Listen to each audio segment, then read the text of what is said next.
Bismillahirrahmanirrahim. Alhamdulillah wassalatu wassalamu ala Rasulillah wa ala alihi wa sahbihi wa man walah amma ba'du.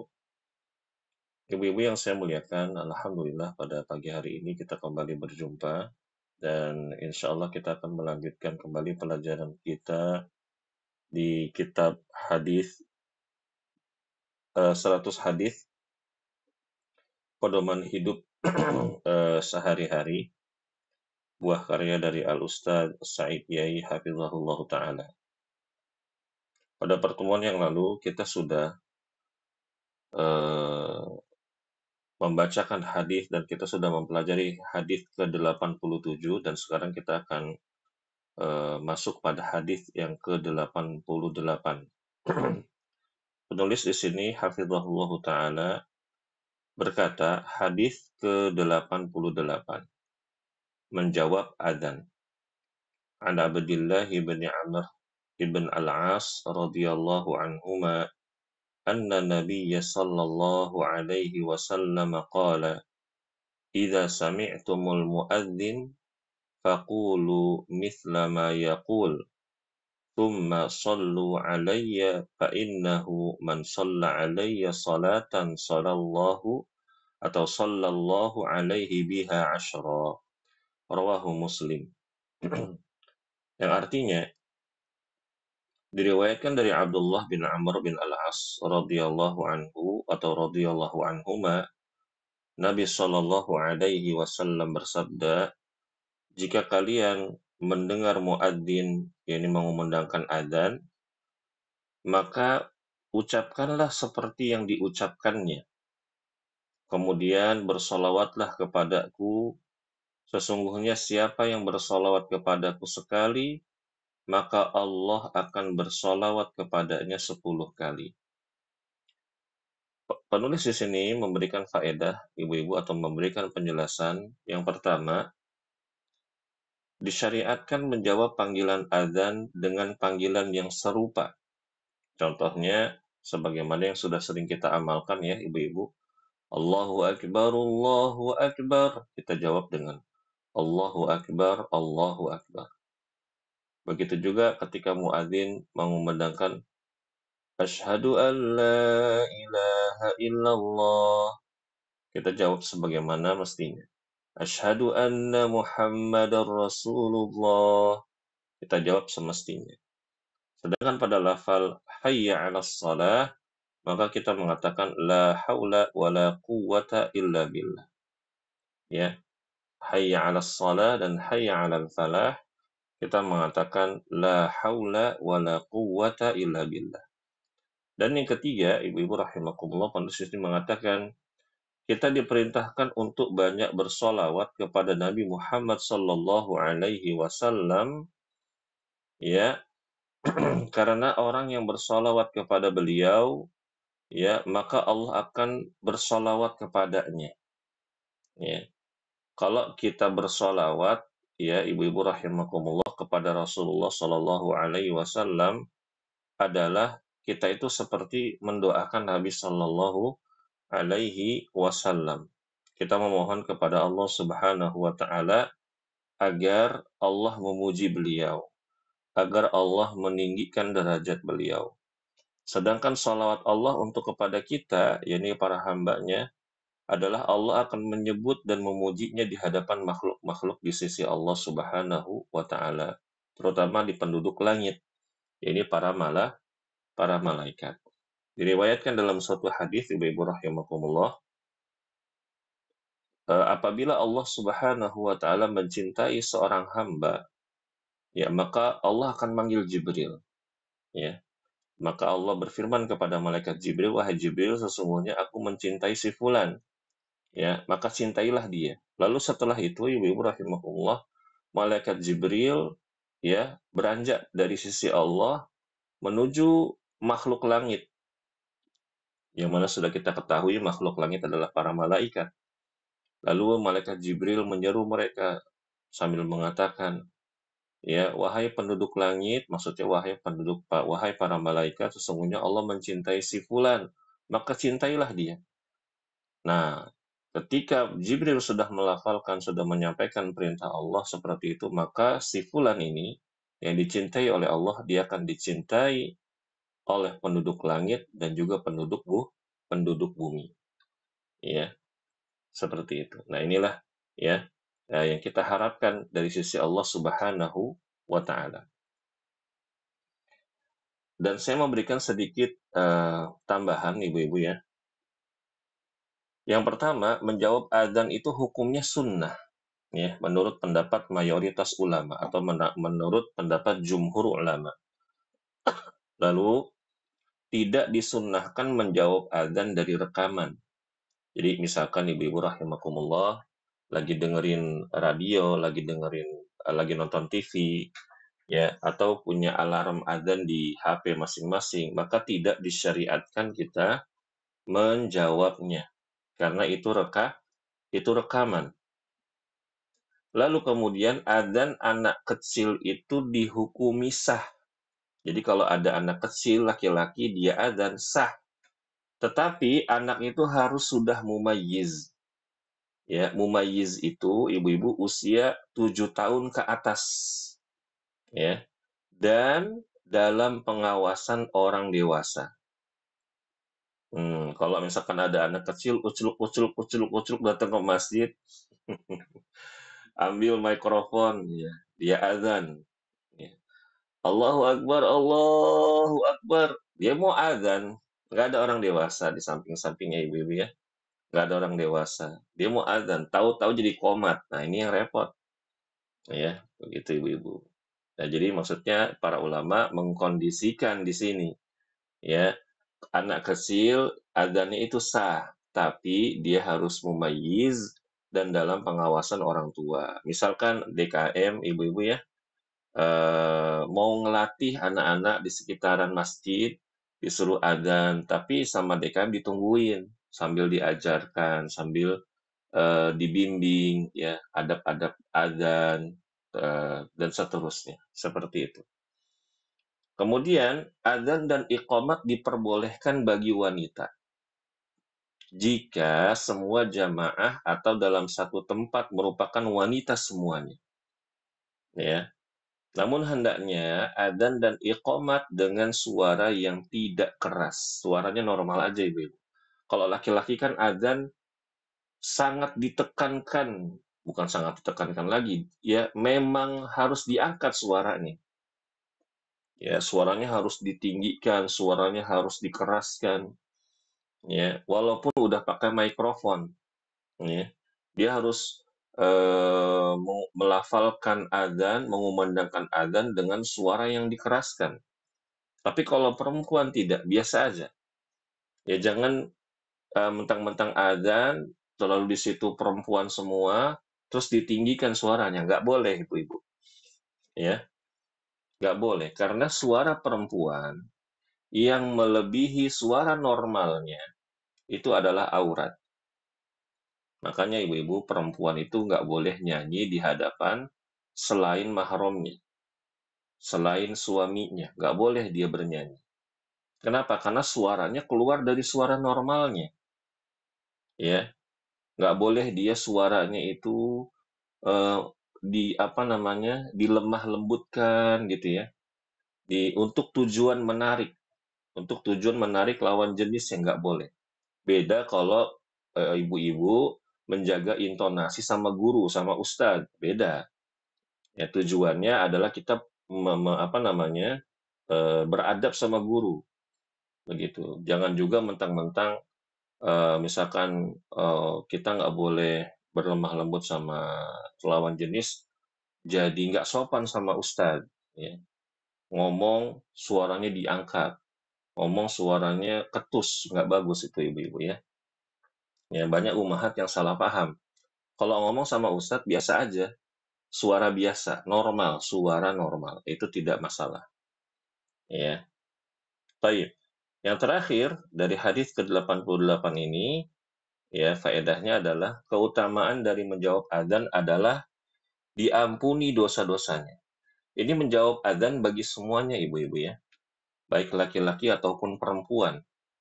Ya, Karena sebagian wanita menganggap karena adzan itu adalah amalan laki-laki, ya pada umumnya, jadi mereka tuh nggak menjawab adzan. Ini sangat apa ya ibu-ibu ya, dan ini sangat tersebar di Indonesia nih terutama ya. Kalau misalkan kita lagi bertamu ke rumah orang, ya, atau lagi ada kajian gitu ya, ada adzan, jarang tuh ibu-ibu jawab adzan, jarang banget. Umahat-umahat itu jarang menjawab adzan. Ya, padahal menjawab adzan itu adalah amal untuk laki-laki ataupun perempuan. Dan pahalanya sangat besar ibu-ibu, diampuni dosa-dosanya. Setelah adzan lalu berdoa, doanya diijabah oleh Allah Subhanahu wa taala. Kemudian kita bersolawat akan mendapatkan syafaat dari Nabi Muhammad Sallallahu Alaihi Wasallam nanti di yaumil akhir di padang mahsyar. Ya, nah ini keutamaannya. Maka ibu-ibu rahimakumullah jangan ditinggalkan. Ya, amalan yang mulia ini jangan ditinggalkan. Ada sebuah kisah yang menarik ibu-ibu, tapi kisah ini di Saudi Arabia. Ada seorang guru, guru ini perempuan ustadzah. Ya, seorang ustadzah ngajar muridnya semua perempuan. Ya. Setiap adzan, ustadzah ini memberhentikan pembelajarannya. Jadi kelas itu diberhentikan, diperintahkan murid-muridnya itu untuk menjawab adzan. Ya, setiap pelajaran beliau. Kemudian setelah menjawab adzan, bersolawat, ya, lalu murid-muridnya disuruh berdoa. Ya, ada seorang murid yang doanya tuh khusyuk banget. Ya, dia minta adik, ibu-ibu. Dia minta adik, ya. Dia minta adik, adiknya, ya, dia minta adiknya itu eh, agak unik permintaannya. Adiknya itu, dia punya adik tapi dirinci. Dia ini kan pengen punya adik perempuan, tapi dia juga punya pengen adik laki-laki. Tapi dia juga pengen adik laki-lakinya ada temannya laki-laki. Dia doa ibu-ibu rahimahullah. Dia berdoa terus ya, memanfaatkan waktu tersebut ya 3 sampai 5 menit.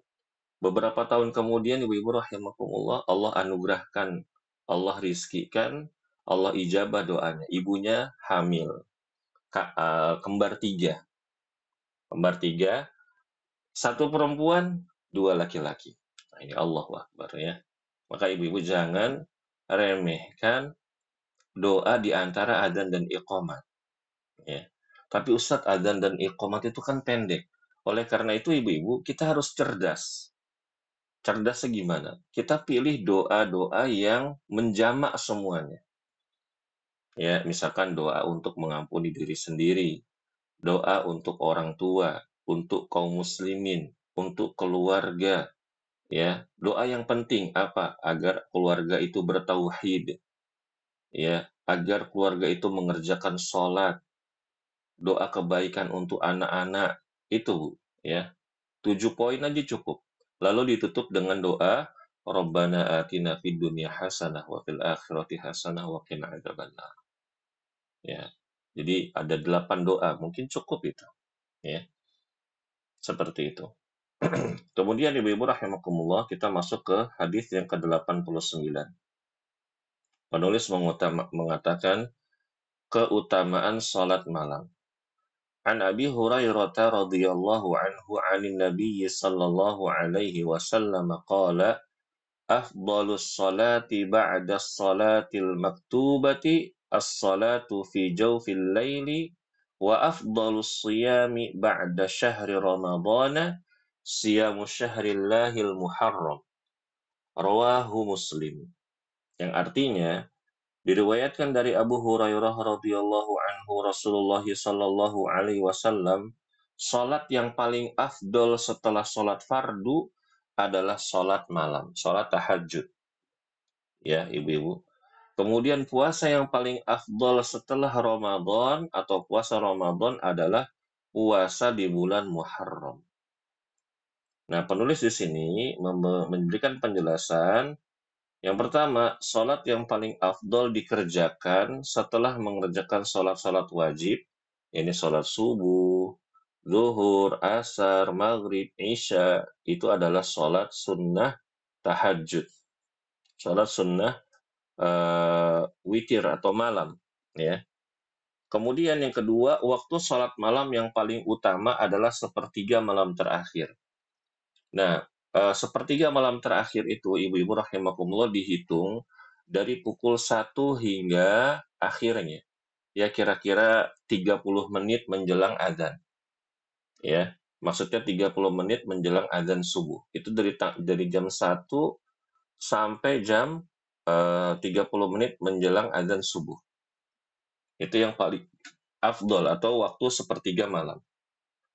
Ya, mungkin ada pertanyaan, Ustaz boleh nggak kita sholat malam di awal waktu? Jawabannya boleh, ya. Jawabannya boleh, ya. Dan itu diamalkan oleh Abu Hurairah radhiyallahu anhu.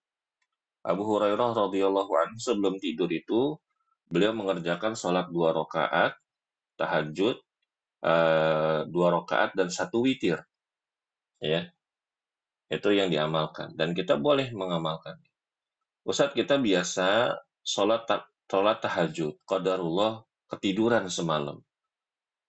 Kita boleh nggak ganti sholatnya dengan duha menjadi 8 rakaat kah atau menjadi 12 rakaat? Jawabannya boleh.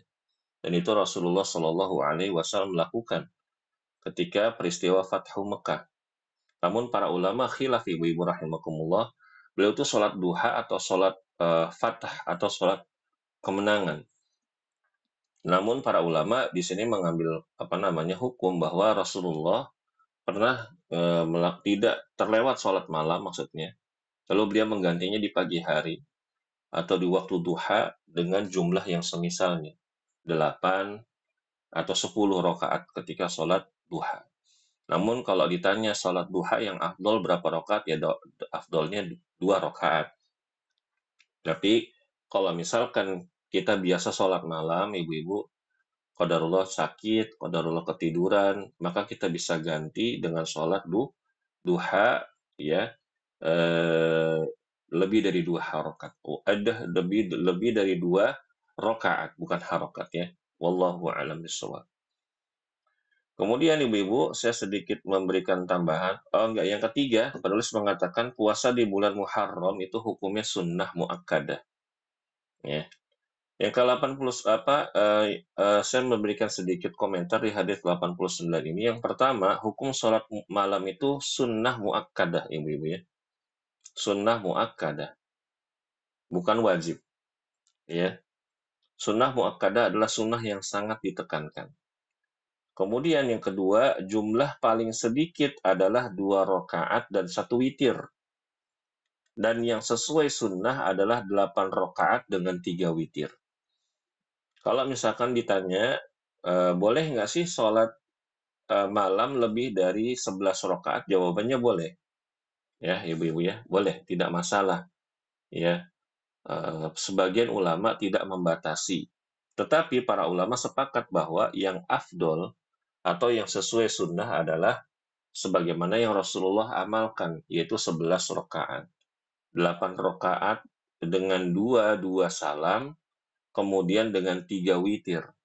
Ya, 2 salam, 1 salam. Seperti itu. Baik, yang ke-90, ibu-ibu, hadis 90, penulis mengatakan keutamaan i'tikaf. An Aisyah radhiyallahu anhu, radhiyallahu anha qalat anna Nabiy sallallahu alaihi wasallam kana ya'takifu al-ashra al-awakhiri min Ramadan hatta tawaffahu Allah. Thumma i'takafa azwajuhu min ba'dihi. Rawahul Bukhari wa Muslim. Diriwayatkan dari Aisyah bahwasanya ia berkata, sesungguhnya Rasulullah Shallallahu Alaihi Wasallam dulu beriktikaf di 10 hari terakhir Ramadan sampai beliau diwafatkan. Kemudian setelah beliau wafat, Rasulullah Shallallahu Alaihi Wasallam wafat, istri-istrinya pun beriktikaf di masjid sepeninggal beliau. Hadis riwayat Muslim. Penulis di sini menjelaskan yang pertama, disunnahkan untuk beriktikaf di 10 atau 9 hari terakhir di bulan Ramadan. Hukum iktikaf itu sunnah. Yang kedua, arti iktikaf adalah berdiam diri di masjid dengan niat ibadah dan tidak keluar dari masjid kecuali ada udzur atau adanya kebutuhan yang harus dipenuhi seperti buang air, membeli makan, bekerja, ya urusan pekerjaan rumah, misalkan ibu-ibu gitu ya, dan lain-lain. Ya. Dan ibu-ibu rahimakumullah, para ulama menjelaskan seseorang ya apabila dia masuk masjid, dia ada niat i'tikaf ya, walaupun cuma 30 menit dia baca Quran, dia sudah terhitung sebagai i'tikaf. Ya, jadi i'tikaf itu bukan ibadah yang sifatnya apa namanya? Harus berturut-turut, tidak. Tidak, ya.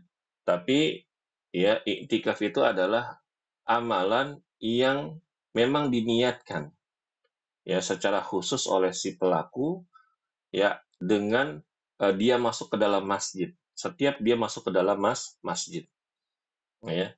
Misalkan ibu-ibu suami kita kerjanya shift-shiftan ya, kerjanya shift-shiftan atau kerjanya pagi ya. Malamnya dia iktikaf. Besoknya pagi dia pulang dia kerja. Apakah dia termasuk orang yang beriktikaf? Dia termasuk orang yang beriktikaf ya, begitu. Dan apa namanya? Yang paling afdol memang dia 10 hari berdiam diri di dalam masjid, tapi di zaman sekarang dengan tuntutan pekerjaan atau tanggung jawab lainnya, maka ini sulit ya ibu-ibu ya, kecuali suami kita wirausaha atau bisnis segala macam. Ya.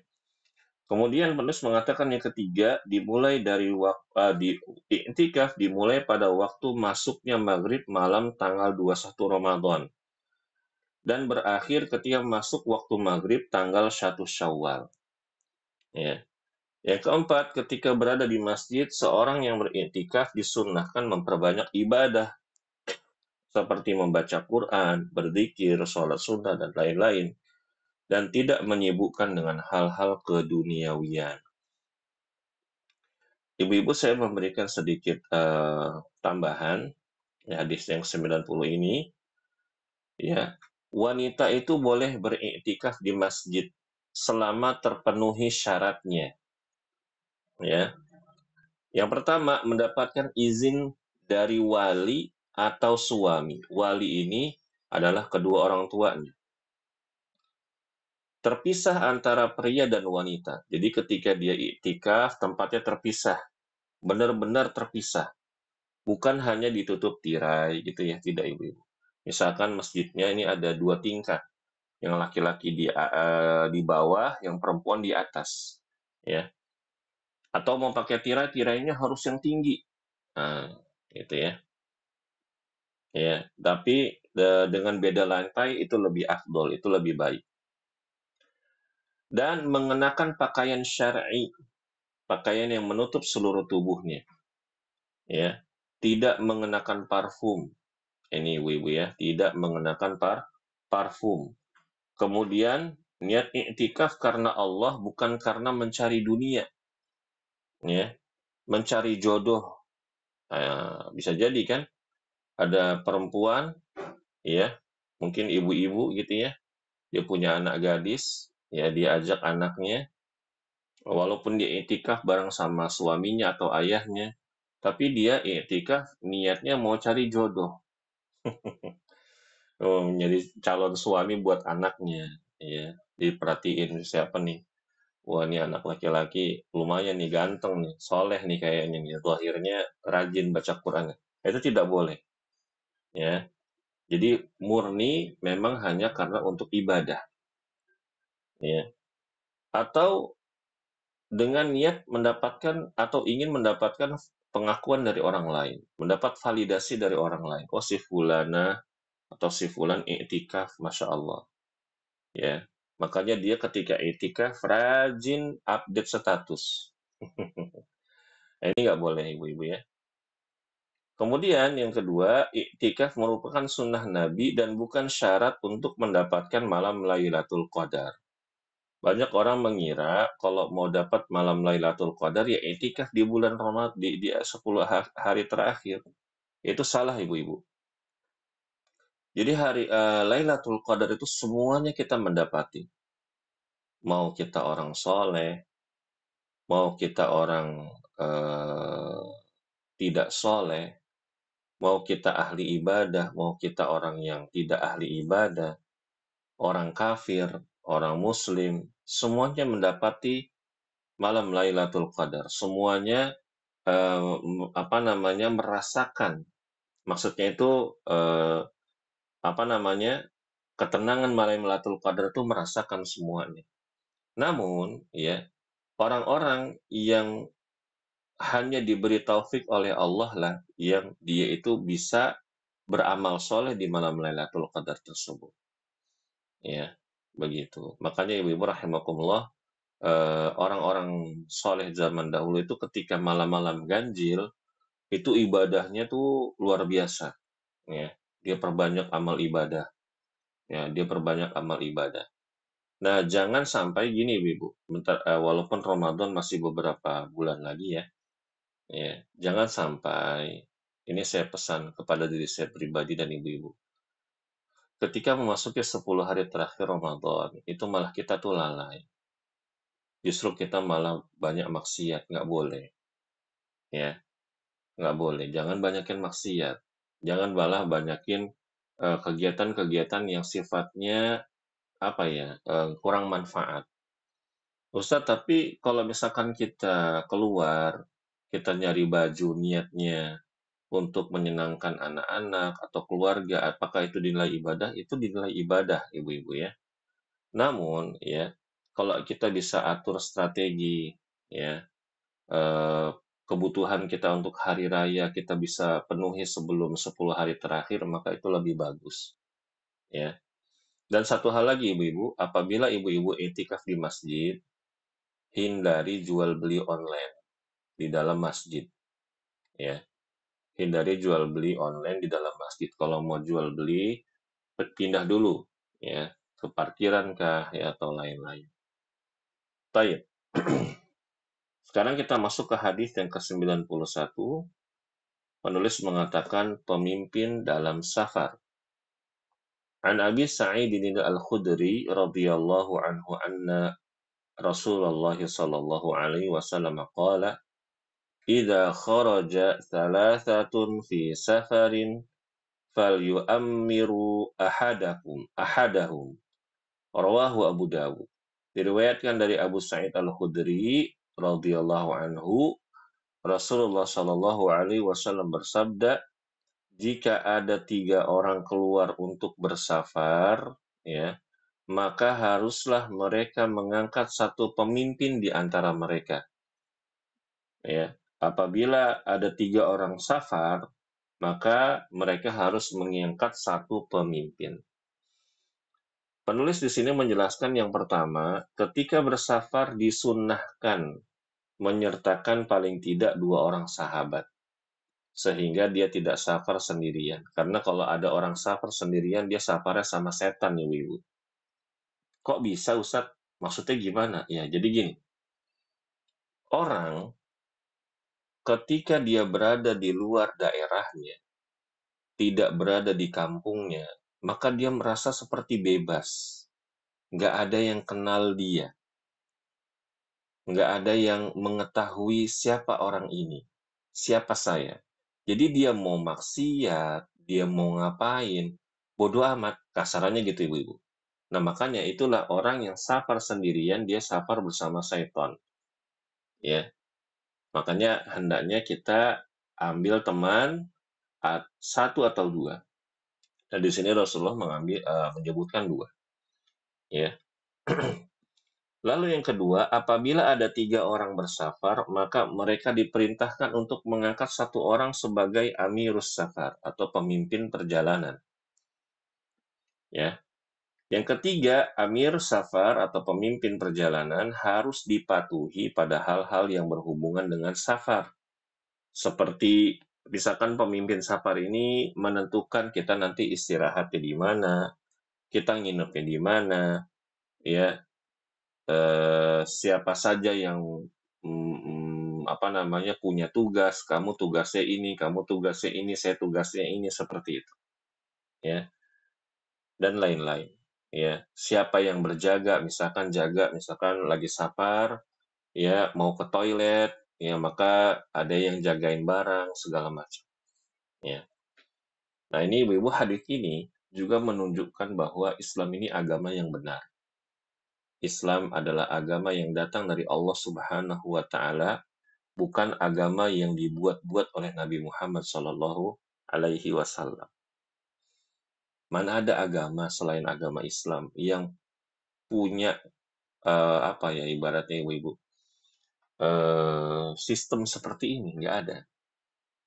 Kita diatur dari hal yang kecil sampai hal yang besar. Oleh siapa? Oleh Sang Pencipta, oleh Allah Subhanahu wa Ta'ala. Ya, maka bersyukurlah dengan nikmat Islam kita yang sudah kita dapatkan saat ini.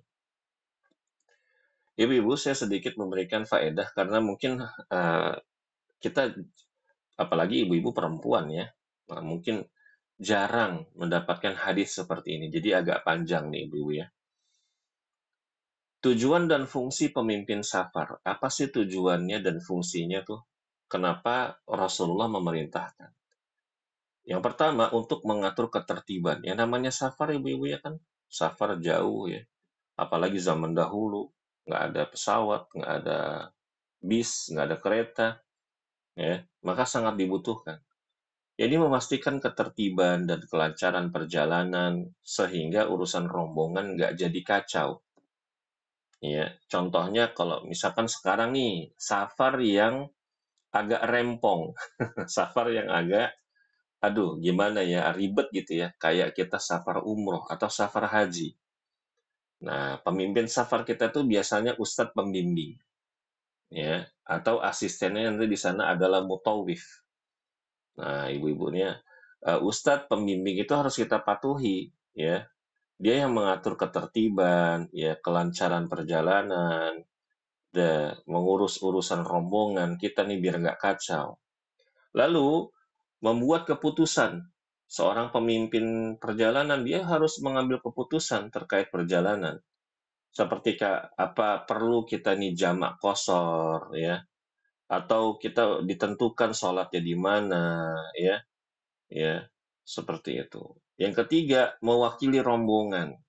Ya, rombongan tuh kan biasanya ada 30 orang, 40, 50, nggak mungkin semuanya eh, apa namanya nimbrung gitu. Maka dengan adanya Amirus Safar ini, beliau bisa mewakili kita dalam berbagai urusan, ya. Lalu kriteria pemimpin safar. Hmm. Pemimpin safar itu harus pria dewasa, ibu-ibu. Perempuan nggak bisa jadi pemimpin safar, nggak boleh, ya. Apalagi seorang perempuan safar tanpa mahram, ini juga tidak boleh, ibu-ibu rahimakumullah, ya. Ya, kecuali darurat. Nah, beda lagi. Misalkan safar, ya, naudzubillah, yang laki-lakinya tiba-tiba ngilang gitu ya. Tiba-tiba ngilang, nggak ada, tinggal perempuan. Nah, ini darurat seperti ini. Maka ya dibolehkan diangkat amir safar perempuan. Ya. Lalu yang kedua, akhlaknya baik. Ya. Pemimpin yang dipilih sebaiknya memiliki akhlak yang mulia dan menjadi contoh bagi rombongan. Jangan kita pilih pemimpin safar yang fasik. Ya, pemimpin safar yang fasik aja nggak boleh, apalagi memimpin apa sesuatu yang lebih besar. Ya. Kemudian ibu-ibu rahimakumullah ya, kriterianya adalah mengutamakan kepentingan bersama. Ya, jadi si pemimpin ini dia harus memiliki kebijaksanaan ya dalam apa namanya mengutamakan kepentingan rombongan di atas kepentingan pribadinya dia. Ya, dia harus memikirkan mana yang maslahat buat rombongannya, mana yang tidak maslahat. Kemudian dia memiliki sifat musyawarah, orangnya tuh bermusyawarah, nggak otoriter, nggak diktator ya. Dan setiap ada hal-hal yang sifatnya bisa didiskusikan, maka didiskusikan dengan rombongan safar.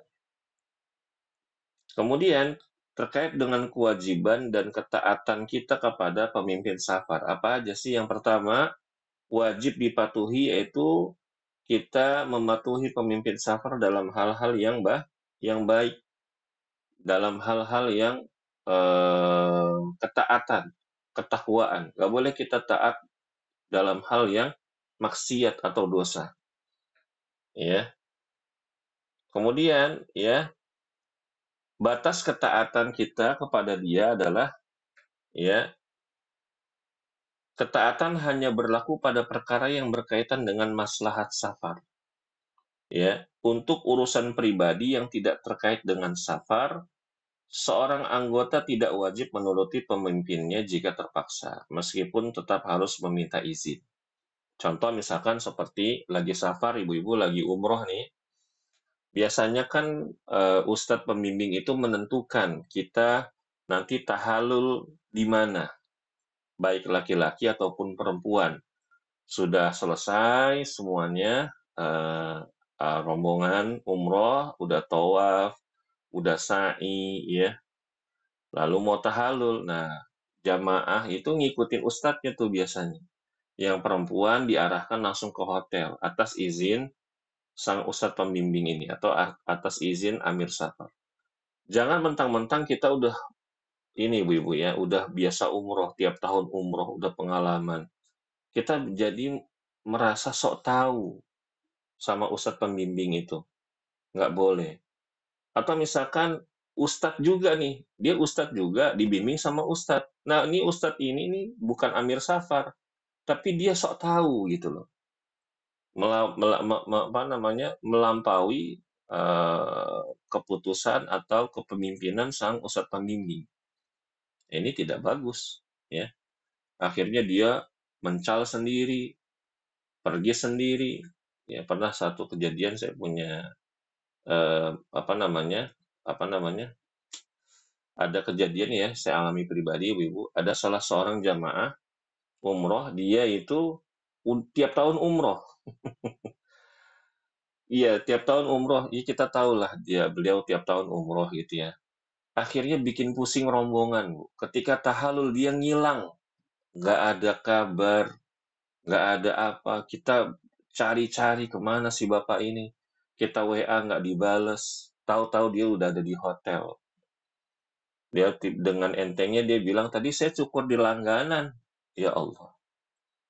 Ya, tadi saya cukur di langganan. Ya, kita tahu ya. Bapak ini udah tiap tahun umroh, tapi baiknya namanya kita lagi safar, ya hendaknya kita jangan bikin rombongan itu jadi apa namanya risau, jadi khawatir, takutnya kenapa-kenapa seperti itu. Sama juga ibu-ibu, nggak boleh begitu, mentang-mentang udah biasa umroh, udah tahu hotel di mana, belanja di mana, berbuat semaunya, nggak boleh, ya. Izin, ya biasanya kalau umroh itu atau haji ada grup, izin di grup, izin sama ustaz. Ya, tunjukkan akhlak yang baik, tunjukkan adab yang baik. Kalau kita punya pengalaman lebih banyak dibanding teman-teman kita, ya kita izin sama ustadz, kita tawarkan diri, ustadz, saya mau bantu, terutama jamaah-jamaah yang udah tua. Ya. Kasihan ibu-ibu, kalau misalkan ibu-ibu ada rezeki untuk umroh, ibu perhatikan coba, ya, ada ibu-ibu yang udah tua, dia safar sendiri, nggak ada anaknya, ya, dia bingung mau kemana, dia nggak bisa bahasa Arab, coba, ya. Kalau kita udah pengalaman gitu, ya harusnya kita lebih empati. Kita tuntun dia ke sana kemari, ya, kita hibur dia biar dia nggak merasa sendirian, ya. Jangan malah udah tua, ya, tadinya rombongan barang-barang tiba-tiba ditinggalin, ya. Kejadian seperti itu ibu-ibu, udah tua, ya, udah usianya udah di atas 60, ya, dititipin tahu-taunya ditinggalin. Udah mana si ibu ini nggak bisa baca, nggak bisa nulis, nggak bisa bahasa Arab. Allahu Akbar. Coba kalau ibu-ibu itu nyasar. Nah, makanya ibu-ibu mungkin kalau misalkan melihat atau mendapatkan kejadian ada jamaah nyasar, bisa jadi itu diantara salah satu sebabnya adalah jamaah yang kurang peduli. Ya, hendaknya kita punya keutamaan, yaitu tadi Allah rizkikan kita bisa umroh berkali-kali, kita udah tahu tempat, kita mungkin bisa sedikit paham bahasa Arab. Kita apa namanya tawarkan mereka untuk kita apa namanya kasih edukasi kah atau ikut sama kita kah. Jangan merasa bahwa kita terbebani. Itu pahala ibu-ibu ya. Tentunya tadi izin dengan Amir Safar ya. Karena ini umroh ini atau haji ini adalah safar ibadah ya ibu-ibu ya, yang mudah-mudahan Allah karuniakan kepada kita untuk melakukannya. Amin ya rabbal alamin. Nah, kemudian ibu-ibu, ini yang terakhir mungkin ya. Hadis ke-92 adab memakai sandal. An Abi Hurairah radhiyallahu anhu anna Rasulullah sallallahu alaihi wasallam qala idzan ta'ala ahadukum falyabda bil yamini wa idza naza'a falyabda bisyimali litakunil yumna awwaluha tun'alu wa akhiruhuma tunza'u. Diriwayatkan dari Abu Hurairah radhiyallahu anhu Rasulullah shallallahu alaihi wasallam bersabda, jika seorang di antara kalian memakai sendal atau sepatu, maka mulailah dengan yang kanan, dan jika melepasnya mulailah dengan yang kiri, agar yang kanan menjadi yang pertama dipakaikan dan yang paling akhir dilepaskan. Hadis riwayat Bukhari dan Muslim. Penulis menjelaskan yang pertama hadis ini menjelaskan adab ketika memakai sandal, yaitu memulainya dengan kaki kanan, kemudian kaki kiri. Dan ketika melepasnya mendahulukan kaki kiri, kemudian yang kanan. Dengan demikian, kaki kanan menjadi kaki yang pertama kali ketika mengenakan sandal, dan kaki yang terakhir kali ketika dilepaskan. Lalu yang kedua, Rasulullah Shallallahu Alaihi Wasallam sangat suka memulai pekerjaan atau kegiatan yang baik-baik dengan memulainya dari sebelah kanan. Ya. Yang ketiga, memakai dan melepaskan sendal adalah hal yang sangat ringan. Tetapi hal ini sudah dijelaskan oleh Islam. Dan permasalahan-permasalahan ringan saja telah dijelaskan oleh Islam, apalagi permasalahan-permasalahan besar. Ini menunjukkan kesempurnaan Islam. Betul ya, ibu-ibu ya? Islam ini adalah agama yang datang dari Allah Subhanahu wa Ta'ala. Islam adalah agama yang menyeluruh, agama yang universal, yang mengurusi semua kegiatan kita dari bangun tidur hingga tidur. Dari perkara yang ringan hingga perkara yang besar. Nah, ibu-ibu, saya sedikit menambahkan, di antara adab mengenakan sendal atau sepatu yang pertama adalah tidak mengenakan sendal atau sepatu hanya sebelah. Misalkan ibu-ibu sendalnya putus, akhirnya dipakai yang sebelah doang. Ya, sendalnya yang kiri putus, dipakai yang kanan doang. Atau kebalikannya, ini tidak boleh. Karena ada larangan dari Rasulullah. Ya, dan ya disebutkan dalam hadis riwayat Tabrani dan disahihkan oleh Syekh Al-Albani, ya setan itu pakai sendal cuma sebelah. Jadi di antara hikmahnya kita nggak boleh pakai sendal cuma sebelah adalah biar kita nggak tasyabuh sama setan. Nggak menyerupai kebiasaan setan. Yang kedua, tidak boleh mengenakan sendal atau sepatu yang sifatnya syuhroh, tampil beda, agar menjadi pusat perhatian. Nah, inilah ibu-ibu rahimakumullah di antara kejadian yang apa ya harus dibenahi adalah biasanya tuh ospek ya. Kalau lagi mos gitu ya sekolah anak-anak kita yang SMP SMA. Kadang kakak kelasnya itu karena jauh dari ilmu, ya, ngerjain adik-adik kelasnya baru masuk, apa tali sepatunya itu loh diganti sama tali rafia. Ini termasuk hal yang syuhrah, ya, nggak boleh, ya. Ini tidak boleh. Dan itu sifatnya jadi merendahkan orang lain. Atau ibu-ibu rahimakumullah pakai sendal sendal yang aneh-aneh, sendal yang eh, apa namanya, ya pokoknya aneh-aneh lah, ya begitu, ya. Itu tidak benar, tidak boleh. Tujuannya apa? Agar menjadi pusat perhatian. Misalkan pakai sepatu bagus, sepatunya dibolong-bolongin. Ya tujuannya apa? Itu tadi biar keren. Itu nggak boleh. Ya. Kemudian yang ketiga tidak boleh menggunakan sepatu atau sandal yang model high heel buat perempuan. Ibu-ibu, sepatu dan sandal yang ada high heel-nya itu tidak boleh digunakan. Itu terlarang di dalam agama kita untuk wanita muslimah. Udah gitu juga para dokter ada penelitian, itu tidak baik untuk kesehatan, ibu-ibu ya. Lagi juga hidup ini udah ribet, ibu-ibu. Hidup kita tuh udah ribet. Jangan diribetin lagi pakai sepatu dan sandal high heel. Ya. Kemudian yang keempat, tidak boleh menggunakan sandal atau sepatu dengan harga yang sangat mahal. Ya, sepatu sandal saya pernah lihat tuh harganya puluhan juta. La ilaha illallah. Buat apa, ibu-ibu? Ya, harganya sampai ratusan juta, ya Allah. Buat apa? Dan juga ibu-ibu rahimakumullah, karena sandal atau sepatu ini juga termasuk dari pakaian, maka tidak boleh menggunakan sandal atau sepatu yang terbuat dari kulit-kulit yang najis. Contoh dari kulit anjing, nggak boleh. Ya. Kulit, mohon maaf, B2 nggak boleh. Ya, seperti itu. Kemudian yang terakhir, tidak boleh pria mengenakan sandal atau sepatu wanita. Nggak boleh.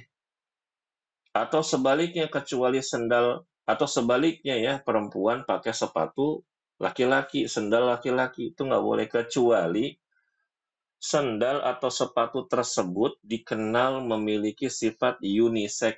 Maksudnya itu unisex adalah bisa digunakan pria atau wanita. Seperti sandal jepit, ibu-ibu ya. Sandal jepit yang merek tertentu yang itu maklum dikenakan laki-laki atau perempuan. Sepatu olahraga. Ya, sepatu olahraga juga sama. Yang sifatnya unisex ya, warnanya hitam kah? Atau sepatu yang warnanya biru kah? Kalau dipakai laki-laki perempuan ya sama aja. Itu loh, itu boleh, tidak masalah. Ya. Baik, mungkin untuk hari ini kita cukupkan ibu-ibu rahimakumullah. Sampai di sini ibu-ibu ada pertanyaan mungkin? Ada yang ingin bertanya, dipersilahkan.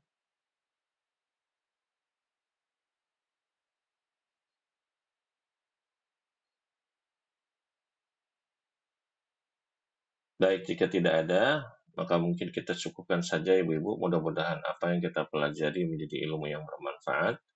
Dan semoga Allah Subhanahu wa Ta'ala menerima seluruh amal soleh kita. Insya Allah, pada pertemuan kajian hadis berikutnya kita akan masuk kepada hadis 93 dan kita tutup subhanakallahumma wa bihamdika asyhadu an la ilaha illa anta astaghfiruka wa atubu ilaik. Wassalamualaikum warahmatullahi wabarakatuh.